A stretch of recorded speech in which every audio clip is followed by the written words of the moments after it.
Well, it's the end of the year, and that means time to review how all of my new gear for 2024 turned out. Hey guys, I'm Dan from Shastabubba Adventures, and if you missed that video, I'll pull a link to it up here. Also, I'll put links to all this gear in the description below if you want to check this stuff out for yourself. As always, I have no financial connection to the companies mentioned in this video, and the gear was purchased with my own money unless otherwise noted. Okay, let's get right into it. I'm actually going to talk about the gear in the reverse order from that first video because the best stuff was at the end. By far, the best of all the new purchases has been my Wolverine pack raft from Alpaca Raft. Even after scoring a pro discount, I still invested over 1,000 of my own bucks on this boat, and it was worth every penny. And this pack raft dances. Oh my God, the ability to rock dodge was so much better than my old raft. I'm really excited about this. The Wolverine was such a huge step up from my previous raft in maneuverability that I feel like my confidence took a leap up as well. There were two very difficult decisions to make in choosing a raft, and I got lucky and guessed right on both times. First was the choice between the Wolverine and the Expedition, the former being described on the website as more maneuverable but less stable than the Expedition. This really worried me because I'm just not excited about rolling the raft in the wilderness, and amazingly, I haven't done that yet. But I took a chance on the Wolverine and actually found it to be really stable, as much or more reliable in the whitewater than my old llama. It took a little getting used to having the weight of my pack and gear being inside the back instead of on top of the front. Boy, it takes a lot stronger stroke with that. But after a brief adjustment period, that did help even more with the stability. The second big choice was whether to go with the whitewater deck or the self-bailer. I talked with a very friendly rep from the company who advised me that I would probably want the whitewater deck for warmth due to the reality that here in northwestern Montana, I will almost always be floating in really cold water in the spring. Despite this wise advice, I went with a self-bailer because I was actually more concerned about being able to eject quickly and easily when encountering sweepers. That turned out to be the right pick because I love how easy it is to jump out when needed, and I found that my usual gear was plenty warm enough to keep me happy on the water. One important note to share with you, the Wolverine is being discontinued, and Alpaca Raft is coming out next year with a new boat called the Mage, which is supposed to be a blend of the Wolverine and the Valkyrie. It looks pretty sweet, and you might want to wait for that to come out, or you could snag a Wolverine right now for 15% off, at least through the end of the year. The link below is to the current Wolverine if you want to consider that option. Alpaca Raft doesn't run sales very often because they're in high demand, and I can't really imagine being more satisfied than I am with the Wolverine. Now, if you get a new pack raft, you're going to want to get the Ultimate User's Manual, and that's what I found in the new Pack Rafting Handbook by Luke Mell and Sarah Glazer. In clear writing and with helpful illustrations by Sarah, covering all aspects possible of pack rafting, Luke explains everything from paddle strokes to reading the river, and there's even an extensive section on river rescue that I personally found especially useful since I haven't been able to take a whitewater rescue course just yet. This book is great for both beginners and intermediates like me who are always happy to learn new things. Next up is the Nemo Tensor Ultralight Insulated Sleeping Pad. In the first video, I explained that I have been enjoying the Etherlight from Sea to Summit, but wanted to try out the Nemo Tensor since it's also very popular and has high reviews. I bragged that the Tensor was about to get an upgrade, and so I scored a discount on the old model. However, this is one time where that strategy didn't pay off. I found the old model Tensor to be equally comfortable as the Etherlight and just a touch warmer, so it quickly became my go-to sleeping pad. The catch is that the 2024 model went from 3 inches to 3.5 and increased the R value from 4.2 to 5.4. Amazingly, Nemo did both improvements while also cutting out 2 ounces all of which means I had to eat some humble pie and buy the newest version.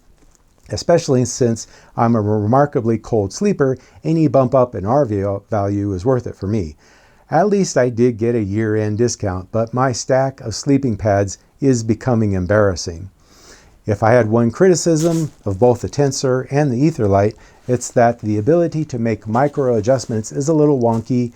It's a bit tricky in the dark to blindly find the correct cover to open, and I made the mistake of opening the quick deflator a couple of times, and on one occasion the micro deflator got stuck open. Looks like that first issue might have been helped a bit by offsetting the two separate tabs on the latest version, whereas on the old model they actually overlapped. The cold front down hoodie from OR has become my best coat for around town in the winter, and I was really happy when it got cold enough to justify wearing it again this year. I just like this coat so much. It's warm, cuts the wind, it's water resistant, the pockets feel like velvet, and the hood is so cozy.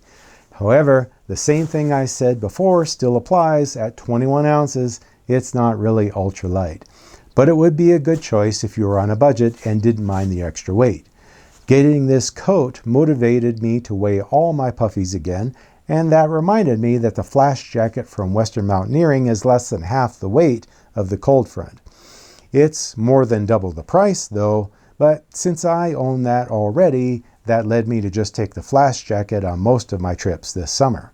Another option, if you don't already own a flash jacket, is the Torrid pullover from Enlightened Equipment. This has 2-ounce ClimaShield Apex synthetic insulation and provides a great warmth to weight ratio at 9.5 ounces for my size large. I find the pullover style to be a bit warmer than jackets, and I really love the large marsupial pocket for holding gear while doing camp chores, not to mention actually warming my hands. At $200, it's a good deal on a robust and versatile puffy layer. Nitpicks on the Torrid are that the elastic around the wrists is a little too tight, although that will likely loosen over time. Material is a little crinkly when new, and if you sleep in it and cinch the hood tightly, the strings can kind of dangle in your face, which is probably true of any similar hoodie. Really, it's hard to beat the warmth to weight to price ratio of the Torrid pullover, not to mention versatility in a range of environments. Next is the Zero Dry Gore-Tex rain pants from REI. As predicted, I did operate on these and cut off the ankle zips to save weight.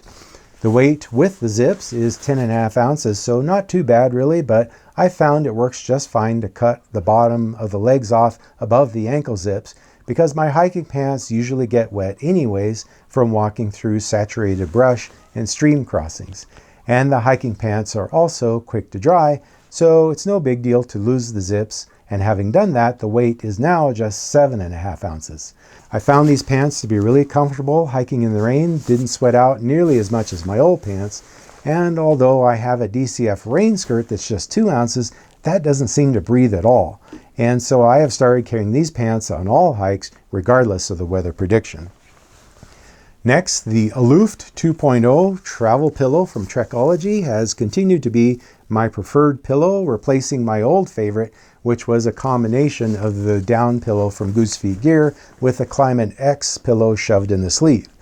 I still love the feeling of down on my face, but the Trekology pillow is lighter, cheaper, and about the same level of comfort while taking less space in the pack.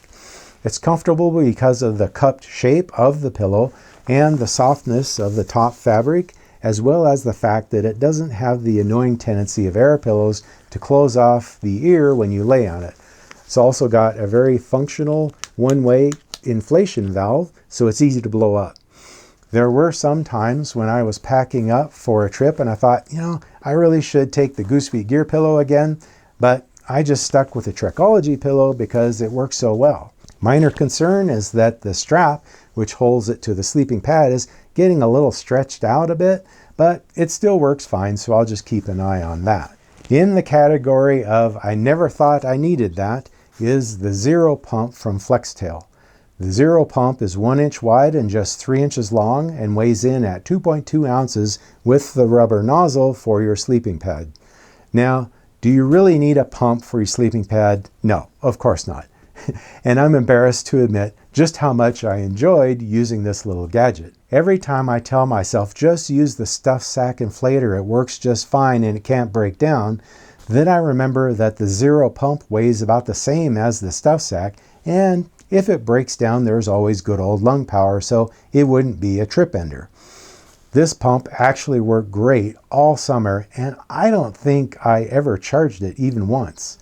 The fact is, it's just really nice to plug in this little pump and let it do all the work. There was one trip I especially recall where I got into an unexpected nasty bushwhack situation that took half the day to get back to a reasonable trail. By the time I made camp, I was totally exhausted and was reluctant to expend any extra effort. I was really glad for the Zero pump that night. So, as hard as it is for me to admit, I'm really grateful to Flextail for sending me this pump, because I probably never would have spent money on it otherwise, but now that I have it, I take it on every trip. Turns out I don't even mind the sound of it out in the woods, so even that concern was a non-issue. Next, I finally decided to invest in odor-proof food bags from OpSac. Now, I've resisted taking this step because I believe that my bear hangs are good enough for deterrence, but the logic caught up to me that if there's one simple step I could take that would add to my process of food storage and greatly increase the likelihood of keeping food safe from critters, why wouldn't I do that, right? I found that the bags are robust enough to be reusable. In fact, I've only used this one bag all summer and it's still in good shape. And it just added an extra step of removing the bag from my DCF food bag before accessing my chow. Of course, it also adds an extra layer of waterproofness in case the food bag does develop a leak of some kind, so I plan to keep using them. Spoiler alert for the 2025 gear video, I also invested in an Ursack to use when hiking above tree line, and that worked great together with the OpSac. Unfortunately for me, after investing in both these bags, they have now come out with a DCF bag that's both waterproof and bear-proof, so I might be spending even more money on food bags if those pan out, although I don't think they're smell-proof, so I might still have to keep using the OpSac. Not too much to say about the small gear. The pen from Right in the Rain works great, and I especially appreciated how truly tiny it is when all closed up. I also really like the Thermodrop zipper pull thermometer from ThermoWorks. It seems much more accurate than my old thermometer and was effective in a wide range of temps. Being an old guy, I kind of wish that the numbers were bigger so I didn't have to grab the cheater glasses to read it. And one thing that I don't like is that to access the low temp from the previous night, you have to press and hold that there's only one button a few seconds, which is a problem because holding that same button 1 second longer shuts it off and you lose the data. So be careful with that feature. Otherwise, it worked great and is crazy light at just ½ an ounce. Okay, that's it for today. Thanks for watching, and thanks again so much for subscribing. You guys are truly awesome, and I really appreciate it. I'll see you next time. Take care. Hey guys, I'm Dan from Shastabubba Adventures. I haven't been able to take a whitewater enough to justify wearing it again. Now I'm going to start over that. Just back up a little bit, and here we go. So close. Blah, blah, blah, blah, blah, blah. And that is the end.